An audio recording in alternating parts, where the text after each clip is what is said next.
It is my pleasure to hand it over to our speaker today.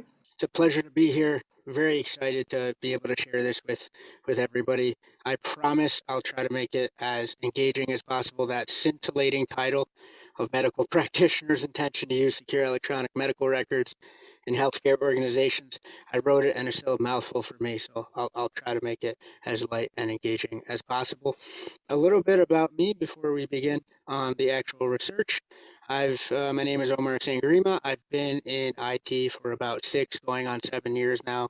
All of it, lucky enough to be within the information security capacity. And presently, I work in a hospital setting, Memorial Sloan Kettering Hospital to be exact, supporting the work there through the Department of Information Security.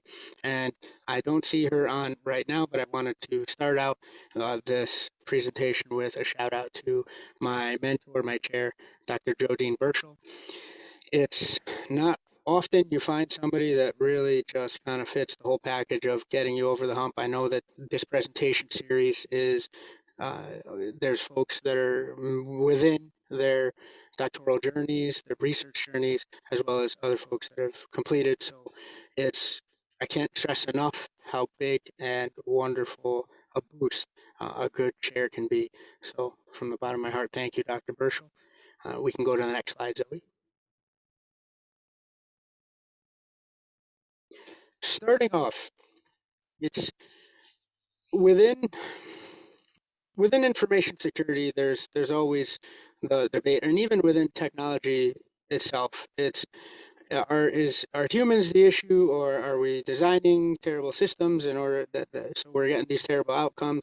And it was a problem that was rattling around in my mind for quite a while. I want to say it even started bubbling 1 or 2 years in to my tech career, and it led to eventually the problem statement you see before you. There was the issue of we have a very professional, very well trained set of individuals that are doing work where we are. And we have the set of information security best practices that have been around for most of the length of time that information security has been a thing. It's one of those almost known secrets that there's not really much to changing the best practices within the field. It's you can get there's specifics that change with the technology. There's maybe some specifics that change with the implementation, but by and large, if you were to ask a professional 10 years ago, give me 5 things that you would want to have people do within your system to make you more secure, and you ask a professional right now, they're going to give you more or less the same answers, right? So when you have a set of best practices and you have some awesomely capable, well-trained individuals, but then there's a disconnect between that population carrying out these best practices, you start to scratch your head, right? So that was the crux of the problem statement that we were trying to get after in this research. It's you have IT managers, and it's trying to bridge that gap, trying to look at why this population that otherwise are so stellar carrying out pretty much anything else, having even remotely to do with their jobs, why do we still keep getting information security gaps? Why do we keep getting compliance gaps? There's has to be something in that sauce in the mix. Or is it the people, or is it the designing poor systems? Right, the thing I talked about just earlier. Just keep that in mind. The purpose, we went quantitative. We were looking for any correlational influences between factors to take a look at essentially the 4 factors that are primary within the theoretical framework that we chose. Those are performance expectancy, effort expectancy, social influence, and facilitating conditions. And I'm going to go over those quickly now. Performance expectancy is essentially, in a nutshell, how good is X, Y, or Z going to make me at my job?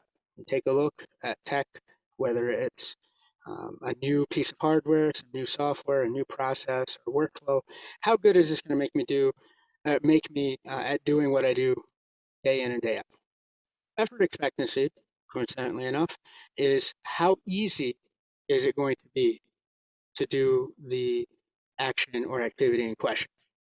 Social influence it gets into the broader scope of, are my colleagues doing this? Is that something that's going to lead me towards adoption? So maybe some of the network effects you might have heard of discussed in other scholarship. Is my boss putting some pretty big pressures on me? Are my direct reports putting pressures on me? So horizontal, up or down. Is the organization itself showing culturally that this is something that we really want to get behind? So maybe that would nudge me towards doing an activity or trying a technology out. It's really those organizational and interpersonal aspects. Those are the factors that are lumped into the social influence variable. And then facilitating conditions. And this is not me trying to be flippant or doing a disservice to the theory. It carried me through, and it's something I'm going to go be that. It's a well I'm going to be going back to for add-on scholarship. But facilitating conditions is a neat way to say miscellaneous with unified theory, in all honesty. So it's anything that's not covered by those first three variables is going to get kind of put into that facilitating conditions under that umbrella. So if it has to do with the organization, but it's not necessarily doesn't meet kind of the sniff test for social influences, then you'll get put into facilitating conditions. If it maybe has to do with effort, but it's not quite straight up, is it easy or not, then it'll get put into FC. Those four factors, those four variables, were the independent variables that we took a look at in order to see what that dependent variable, so the intention to use secure electronic health records within healthcare organizations. We wanted to see if there was what relationships there were, if any. The significance, it's really a matter of how well can we fulfill the promise of what EMRs have been touted to bring to the medical field for many years. Same as there have been best practices that have been around for many decades at this point. EMR, ever since the legislative landscape within the United States came forward and said HIPAA is now a thing, high tech came back and said not only is HIPAA a thing, but you're going to really have to get behind this EMR push, folks. And that's you meaning the entire U.S. medical industry.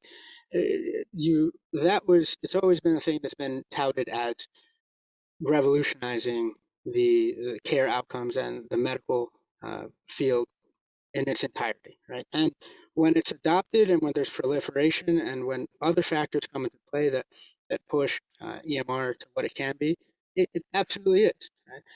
I personally just measure what we were looking at and the significance of what we were trying to get from this study within my own personal lens, right? I come from a situation where I have a hybrid memory of my EMR experience. There's not that long ago, right back in the 80s and early 90s, a lot of things were on paper. Today, a lot of things are on paper, but I've been on both sides of just straight paper medical records and then hybrid and now more electronic. But it's really where there's still some gaps in terms of adoption. There's still some gaps in terms of securing them and using them in a secure fashion. So therefore, we wanted to see the significance of this study was going to be in seeing exactly how we could bridge that gap and maybe boost the secure implementation of secure EMR. The theory framework, as mentioned, it was the unified theory of acceptance and the use of technology. I'll be referring to that as unified theory. It's a mouthful, so please indulge me if you could. It's in one of those stages where it's relatively new with regards to the theoretical work on tech in general, but it's not that new, so therefore it has a good amount of scholarship to its credit. So 2003, I'm one of those folks who go, that was only 5 years ago. No, it was quite a bit more now at this point, but it came about in 2003, and it was built upon the great framework itself of the technology acceptance model.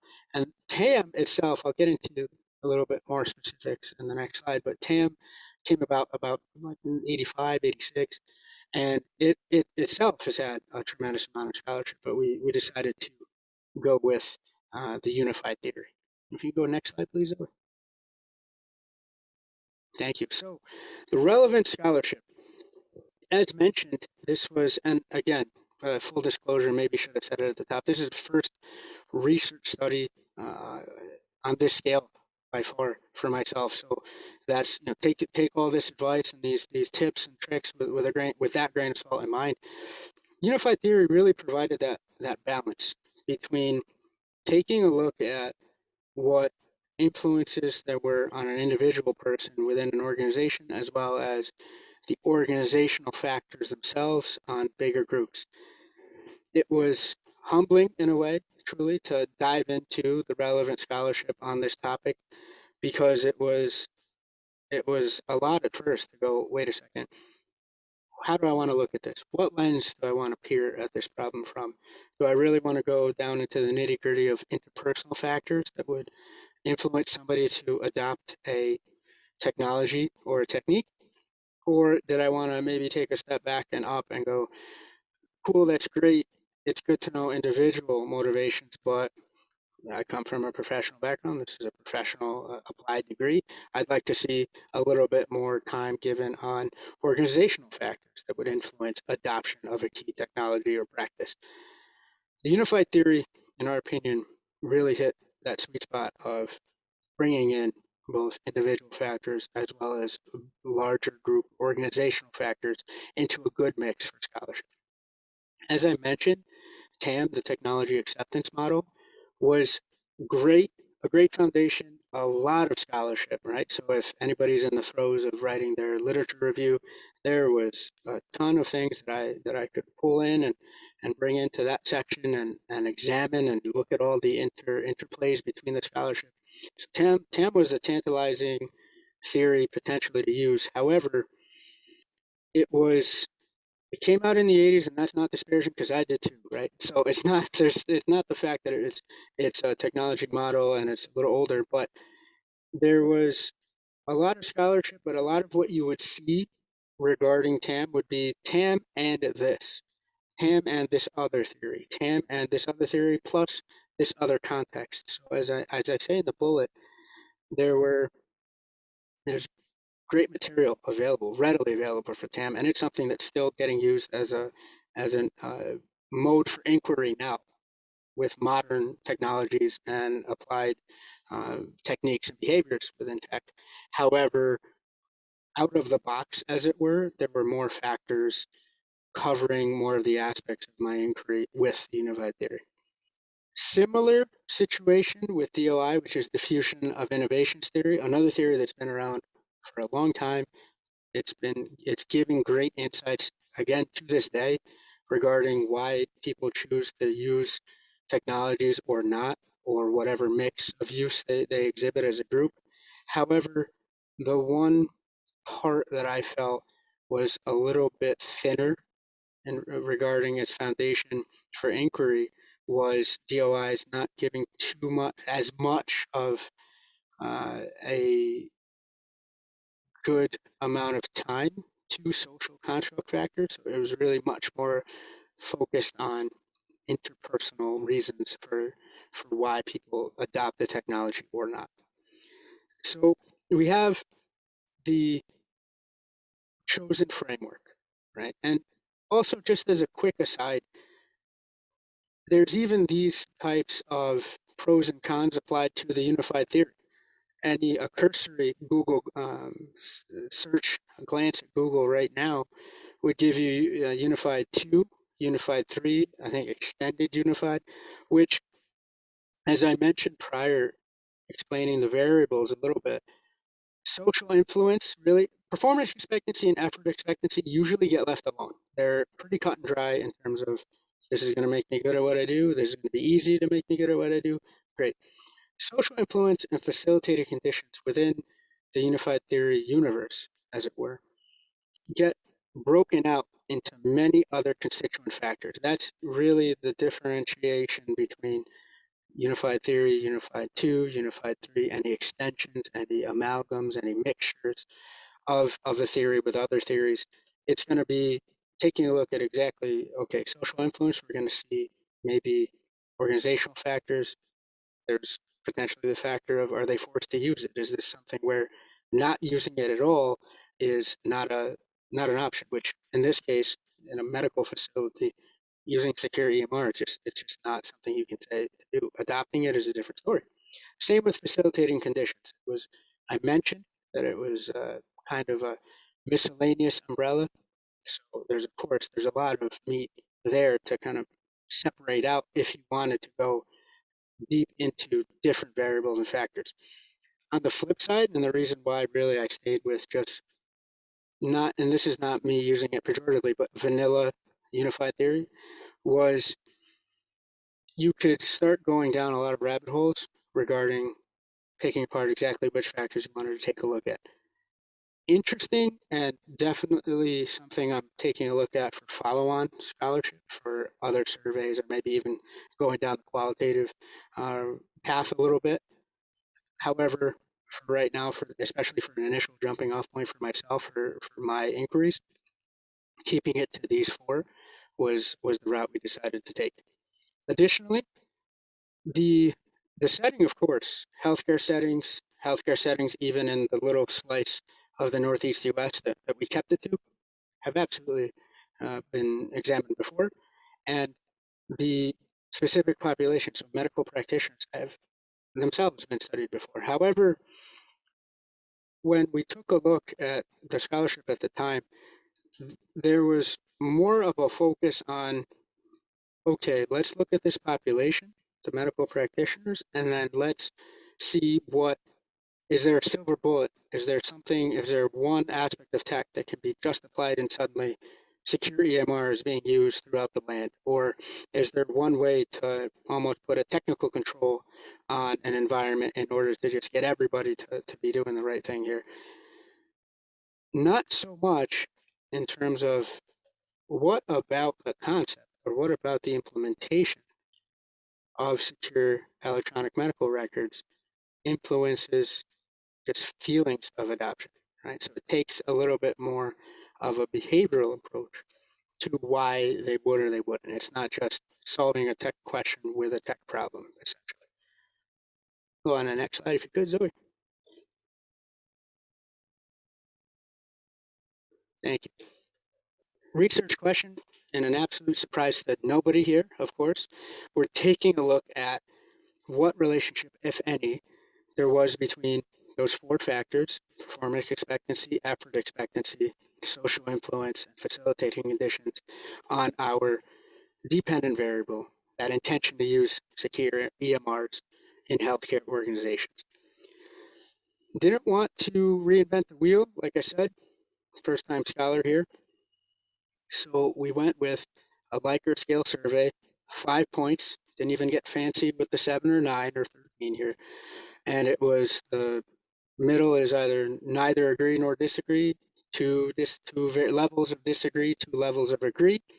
And thankfully, one of the great parts that I think really set the stage for being able to get as deep as I did with the inquiry was that the instrument itself was adopted with permission. Of course, it was adopted from an existing instrument.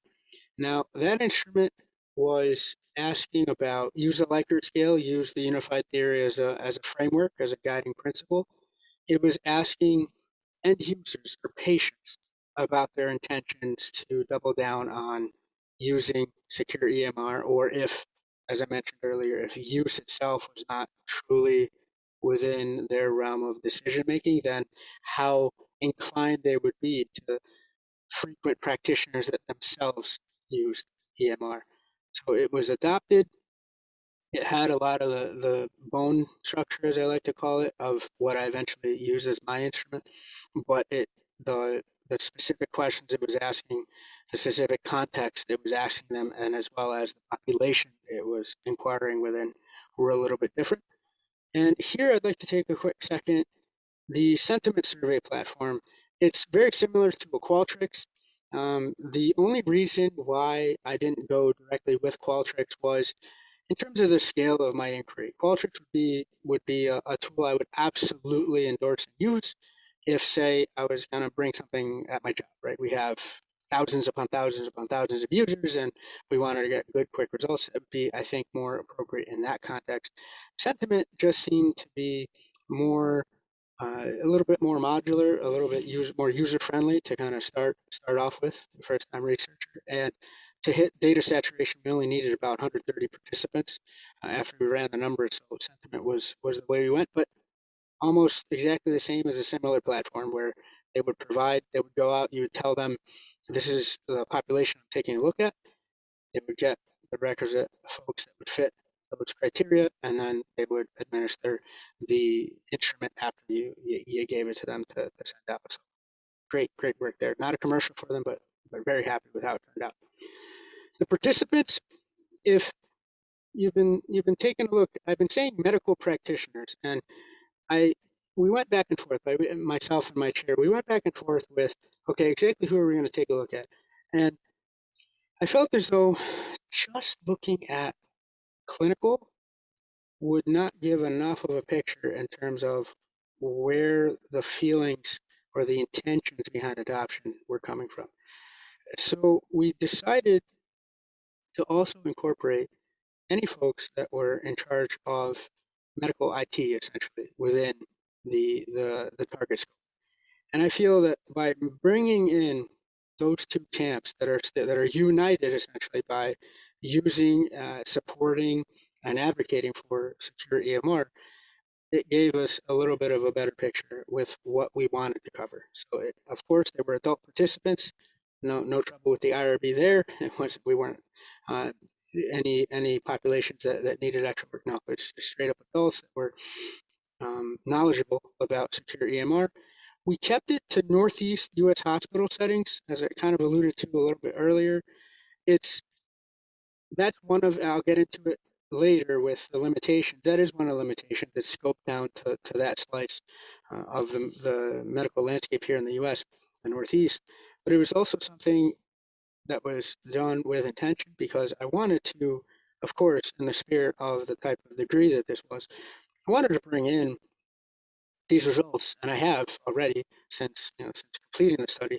I want to be able to refer to the results and go, okay, this is going to influence how we run our programs here at the hospital, or this is going to give us a good basis to maybe make inquiries of our own on our own population, and take a look at how we could better bridge the gap between um, certain populations and utilizing secure EMR. The data analysis, it was reviewed. We took it through the survey platform.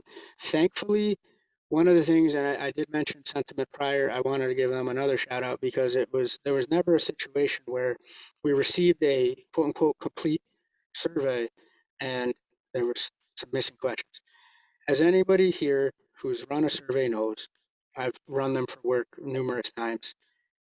Even if you set something up and you hit the knob that says required, users will find a way to not answer something. And I'll scratch my head and almost tip my cap and go, and I don't know how you finagle this, but I have an incomplete required answer.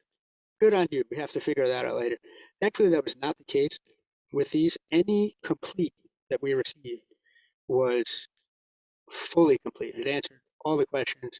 So it was a great piece of, I could see the completes piling up on the dashboard, and it was legitimately getting closer to data saturation point.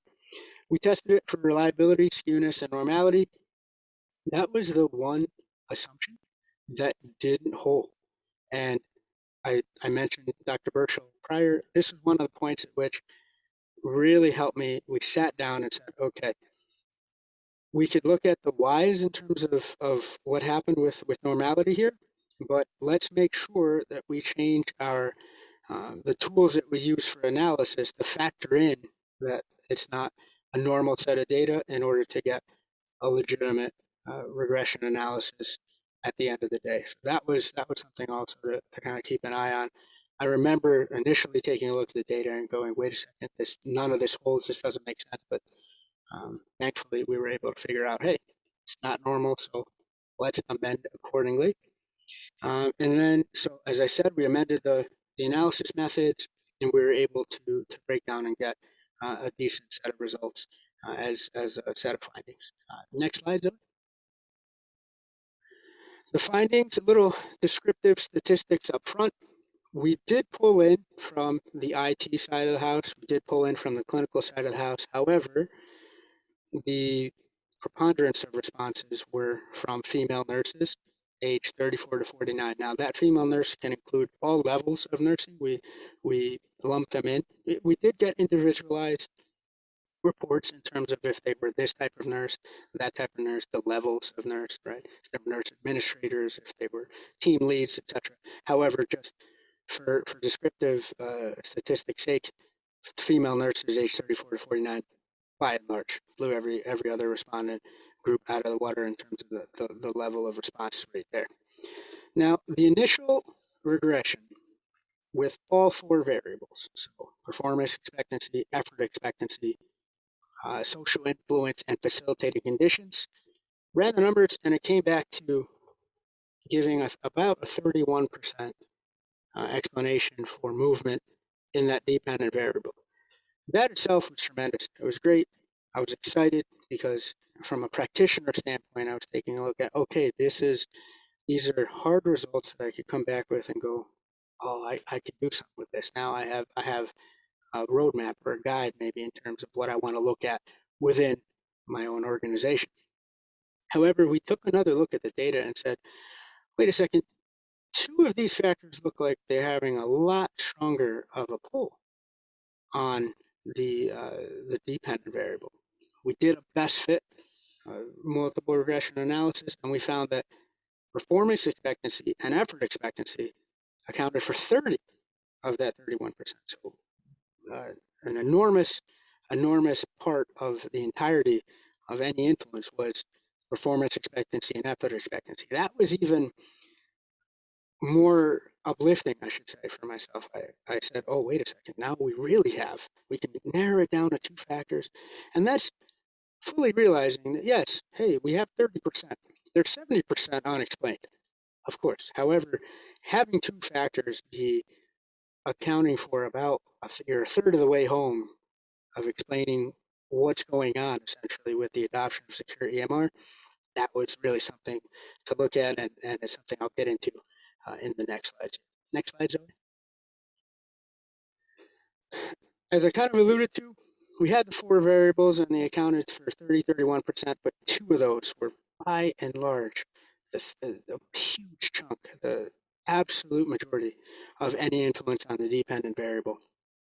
So to recap, it was really how good is this going to make me at my day-to-day, and how easy is it going to be to do this thing, which hopefully makes me better at my day-to-day job. Those two factors, by and large, the biggest movers of the scale. Limitations, as mentioned, we scoped it to hospital settings in the Northeast US. It was primarily New York City. We did have some participants. We scoped that out a little bit towards the end to get a little bit more to hit that saturation point, but it was participants within the New York City area. I wanted to be able to pull in data afterwards to say, hey, listen, this is what our region, so to speak, is seeing with secure EMR implementation. I was very excited that the results have already proven helpful in terms of pushing a program. So that's been great.